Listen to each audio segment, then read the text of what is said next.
Les événements d'aujourd'hui annoncent en effet une ère nouvelle pour le Burkina Faso. Ils sont une opportunité pour tout le peuple burkinabé de panser ses plaies, de reconstruire sa cohésion et de célébrer ce qui a toujours fait notre identité, à savoir l'intégrité. Vive le Burkina Faso, que Dieu bénisse notre nation. Ouagadougou le 24 janvier 2022, signé lieutenant-colonel Paul-Henri Sandaogo Damiba, président du mouvement patriotique pour la sauvegarde et la restauration, MPSR. Communiqué numéro 2. Peuple du Burkina Faso, concitoyens, concitoyennes, amis du Burkina Faso. Le MPSR porte à la connaissance de l'opinion nationale et internationale que 1. La Constitution est suspendue. 2. Le gouvernement est dissous. 3. L'Assemblée nationale est dissoute. 4. Les frontières terrestres et aériennes sont fermées pour compter du 24 janvier 2022 à 0 heure, et ce, jusqu'à nouvel ordre. 5. Un couvre-feu est instauré de 21h à 5h du matin sur toute l'étendue du territoire national à compter de ce jour jusqu'à nouvel ordre.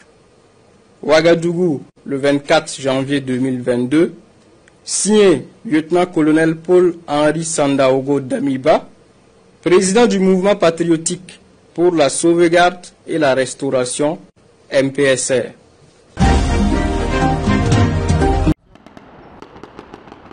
Gunfire sounded from several military camps in Burkina Faso on Sunday, as mutinying soldiers demanded more support from the government in their fight against Al-Qaeda and Islamic State-linked militants. The government has called for calm and denies that the army has seized power or detained President Roch Kabore. Heavy gunfire was first heard in the early hours at a camp in the capital Ouagadougou, which houses a prison whose inmates include soldiers involved in a failed 2015 coup attempt. That's according to a Reuters reporter who saw soldiers firing into the air inside the camp and at the Ouagadougou International Airport. A witness also reported gunfire at a military camp in Kaya, around 62 miles north of the capital. One of the mutineers, speaking to reporters, issued a series of demands. They include appropriate resources and training for the army, which has suffered severe losses at the hands of militants in recent months. Another demand was the resignations of the Army Chief of Staff and the head of the intelligence services. Hundreds have come out in support of the soldiers, and police fired tear gas in downtown Ouagadougou to disperse around 300 protesters. The government confirmed gunfire at some military camps, but the West African country's defence minister said the reasons were still unclear. Countries in the region are on high alert for coups after successful takeovers in Guinea and Mali over the past 18 months. Earlier this month, Burkinabe authorities arrested a dozen officers on suspicion of conspiring against the government. Outside the presidential residence in Burkina Faso on Monday morning, several armed vehicles riddled with bullets and stained with blood. 4 security sources and a West African diplomat say President Roch Kabore has been detained by mutinying soldiers. Heavy gunfire had been heard at his home in the capital Ouagadougou on Sunday night.